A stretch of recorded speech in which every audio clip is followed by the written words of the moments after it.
Cuba kita lihat di sekeliling kita. Terdapat pelbagai benda yang ada. Terdapat benda yang mempunyai pelbagai bentuk. Terdapat juga benda yang boleh mengalir. Dan terdapat juga benda yang boleh dirasa tetapi tidak dapat dilihat. Bismillahirrahmanirrahim. Assalamualaikum warahmatullahi wabarakatuh. Kita bersua sekali lagi dalam Flick Classroom Sains Tahun 5. Tajuk kita pada kali ini ialah jirim. Objektif pembelajaran kita pada kali ini, pertama, untuk mengenal pasti 3 hingga 5 contoh bahan pepejal, cecair dan gas. Kedua, untuk membanding beza 3 hingga 5 sifat pepejal, cecair dan gas. Dan yang ketiga, untuk membanding beza 1 hingga 3 ciri-ciri air dalam 3 keadaan jirim. Kriteria kejayaan kita pada kali ini, pertama, murid-murid dapat menyatakan maksud jirim dengan betul. Kedua, dapat mengelaskan contoh-contoh bahan atau objek pepejal, cecair dan gas. Ketiga, dapat membanding beza susunan zarah bagi pepejal, cecair dan gas. Dan yang keempat, dapat membanding beza sifat pepejal, cecair dan gas.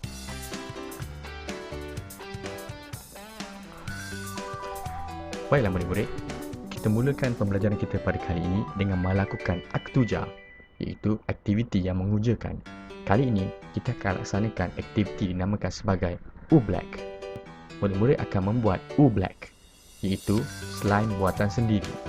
Bahan-bahan yang diperlukan ialah pertama, tepung jagung, kedua, air dan yang ketiga, mangkuk plastik. Murid-murid juga boleh menggunakan pewarna makanan untuk menjadikan Oobleck murid-murid lebih menarik. Apakah langkah-langkahnya? Pertama, masukkan tepung jagung ke dalam mangkuk dan larutkan dengan air. Pastikan murid-murid melarutkan tepung jagung tadi supaya ia tidak terlalu keras dan tidak terlalu cair. Kemudian, murid-murid uli dengan tangan dan bentukkan tepung jagung menjadi bulat di tangan. Cuba murid perhatikan apa yang berlaku. Kemudian, cuba murid lepaskan genggaman tangan dan lihat apa yang berlaku. Di sini, cikgu sertakan video untuk membantu murid-murid bagaimana cara untuk menghasilkan Oobleck ini. Jumpa dalam aktiviti yang dipanggil sebagai aktuja, iaitu aktiviti yang mengujakan. Untuk kali ini, kita akan membuat Oobleck ataupun slime buatan sendiri. Pertama, tepung jagung. Kedua, bekas, sudu dan air. Okey. Manakala cikgu gunakan juga pewarna untuk menjadikan dia lebih menarik. Langkah pertama ialah masukkan tepung jagung, masukkan kurang 4 sudu tepung dalam isi.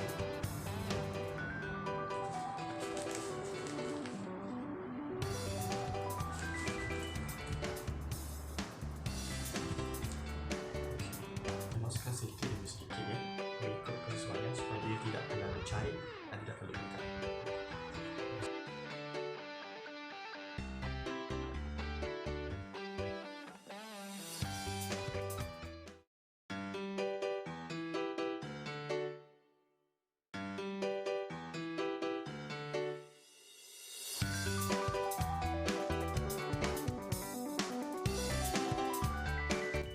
Okey, cikgu ni ambil hingga dia sedikit pecah. Tapi bila lepaskan dia cair. Ini yang kita sebut Oobleck.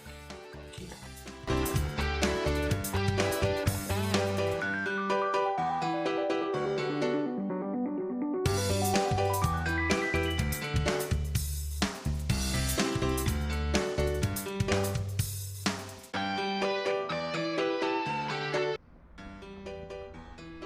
Jirim. Apakah itu jirim murid-murid? Jirim ialah sesuatu yang mempunyai jisim dan memenuhi ruang. Apa saja yang mempunyai jisim dan memenuhi ruang dikenali sebagai jirim. Jirim terbahagi kepada 3, iaitu pepejal, cecair dan gas. Di dalam setiap pepejal, cecair dan gas, terdapat molekul-molekul zarah yang kecil yang tidak dapat dilihat dengan mata. Terdapat perbezaan di antara susunan zarah-zarah antara pepejal, cecair dan gas. Seperti mana murid dapat lihat di sini, zarah-zarah pepejal tersusun rapat, manakala cecair pula renggang sedikit dan gas tidak tersusun rapat dan berlanggar antara satu sama lain. Ini adalah perbezaan susunan zarah antara pepejal, cecair dan gas. Apakah contoh pepejal, cecair dan gas?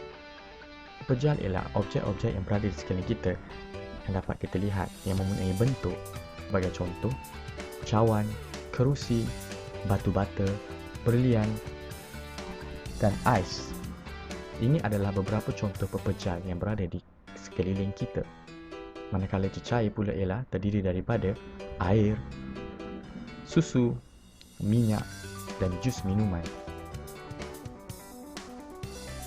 Dakwat dan darah juga boleh dikategorikan sebagai cecair. Dan yang ketiga, gas. Gas pula sebagai contoh gas yang kita seduh untuk bernafas iaitu gas oksigen, dan gas yang kita hembus semasa pernafasan iaitu gas karbon dioksida adalah contoh-contoh gas. Selain daripada itu, gas di dalam tong gas iaitu gas utana, kemudian asap yang dikeluarkan oleh kilang dan kenderaan adalah contoh-contoh lain gas. Gas helium yang terdapat pada belon yang membolehkan ia terbang. Baiklah murid-murid, ini adalah contoh pepejal, cecair dan gas. Boleh tak murid-murid kenal pasti dan banding bezakan ia? Seterusnya murid-murid, apakah yang membezakan antara pepejal, cecair dan gas ini selain daripada bentuk? Ya, terdapat sifat-sifat jirim yang murid-murid kena kenal pasti. 4 sifat jirim ini murid-murid perlu ingat dan perlu tahu untuk membanding bezakan antara pepejal, cair dan gas. Baiklah murid-murid, untuk pepejal, sifat yang pertama, pepejal mempunyai jisim. Sebagai contoh, batu yang besar adalah berat disebabkan oleh jisim batu tersebut adalah besar. Seterusnya, pepejal juga memenuhi ruang. Sebagai contoh, murid-murid memasukkan guli ke dalam satu bekas. Guli-guli tadi akan memenuhi ruang bekas tersebut. Pepejal juga mempunyai bentuk yang tetap. Bentuk pepejal tidak boleh berubah-ubah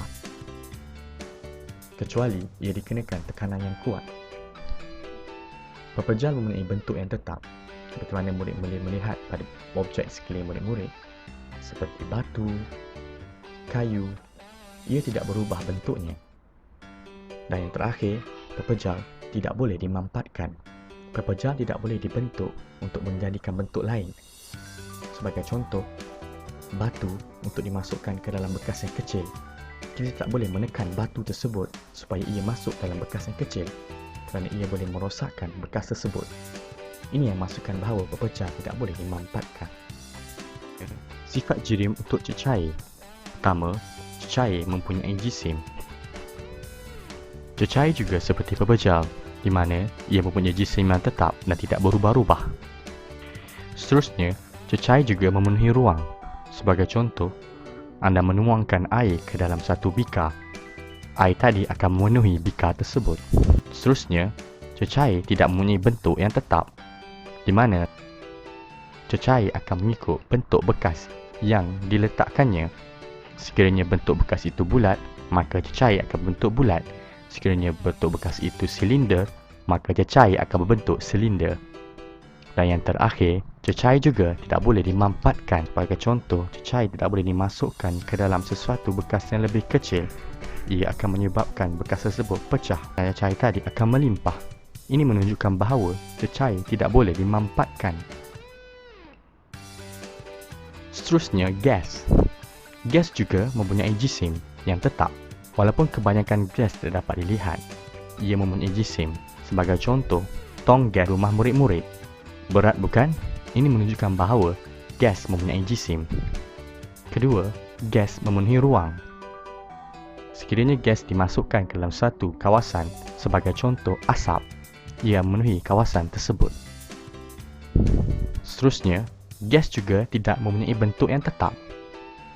Gas akan mengikut bentuk bekas yang dimasukinya.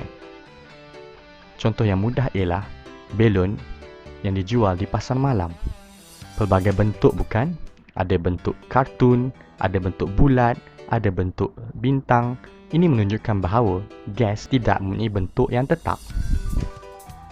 Dan yang terakhir, gas boleh dimampatkan. Gas adalah satu-satu jirim yang boleh dimampatkan. Tujuan pemampatan ini adalah seperti memasukkan gas ke dalam tong gas. Gas yang terbebas di udara boleh dimampatkan untuk dimasukkan menjadi gas di dalam tong gas. Ini menunjukkan gas boleh dimampatkan. Seterusnya murid-murid, ayo laksanakan sedikit latihan untuk menguji kefahaman murid-murid. Boleh tak murid-murid kelaskan jirim-jirim yang terdapat pada jadual ini ke dalam kumpulan pepejal, cecair dan gas? Baiklah murid-murid, mari kita lihat jawapannya. Contoh jirim pepejal ialah bola, tayar, kertas, jarum dan mentol. Manakala jirim cecair, air susu, minyak, air berkarbonat, cecair pencuci dan wattpan. Dan gas pula ialah angin, oksigen, karbon dioksida, asap dan wap air. Cikgu harap murid-murid terdapat mengenal pasti contoh-contoh bagi setiap jirim pepejal, cecair dan gas dengan betul. Baiklah murid-murid, ayo kita uji lagi minda kita. Kali ini, mari kita kaitkan dengan aktiviti U-Black yang murid-murid lakukan pada awal tadi. Dapat tak murid-murid kenal pasti, apabila murid-murid menggenggam U-Black tadi, ia berbentuk seperti pepejal. Dan apabila murid-murid melepaskan ia bentuk seperti cair. Mengapakah U-Black apabila digenggam ia keras seperti pepejal, namun apabila dilepaskan ia mengalir seperti cecair? Adakah ia pepejal ataupun cecair? Baiklah murid-murid, konsep sains dalam U-Black ini ialah U-Black ialah sejenis bendali yang dinamakan sebagai non-Newtonian ataupun bendali yang tidak mengikut hukum Newton. Mengikut hukum Newton, jirim akan berubah sifatnya apabila ia dikenakan haba. Namun, U-Black tidak mengikut hukum Newton ini kerana ia berubah mengikut tekanan yang dikenakan kepadanya. Bermaksud, sekiranya kita mengenakan tekanan kepada U-Black, ia menjadi pepejal. Apabila ia kurang tekanan, seperti mana kita melepaskan dalam genggaman kita, ia menjadi cecair. Ini disebutkan sebagai U-Black ini ialah non-Newtonian. Maka, boleh kita simpulkan di sini bahawa U-Black mempunyai sifat pepejal dan cecair. Apakah nilai dapat kita ambil daripada pembelajaran kita kali ini? Ya murid-murid, nilainya ialah kita perlu menghargai apa yang ada di sekeliling kita. Jirim-jirim dicipta untuk memudahkan kehidupan kita. Sebagai contoh, pepejal seperti pensel, kipas dan kerusi banyak membantu kita dalam meneruskan kehidupan kita. Begitu juga dengan jirim dalam bentuk cecair seperti air, minyak dan dakwat. Dan tidak dilupakan jirim gas yang sangat penting kepada kita. Sebagai contoh, gas oksigen dan karbon dioksida diperlukan oleh kita untuk meneruskan kehidupan. Maka, nikmat Tuhan kamu yang manakah kamu dustakan? Surah Ar-Rahman. Maka murid-murid, bersyukurlah dan menghargainya. Jangan kita rosakkan apa yang telah diberikan kepada kita. Semoga kita berjumpa lagi pada sesi belajar kita seterusnya. Sekian, terima kasih.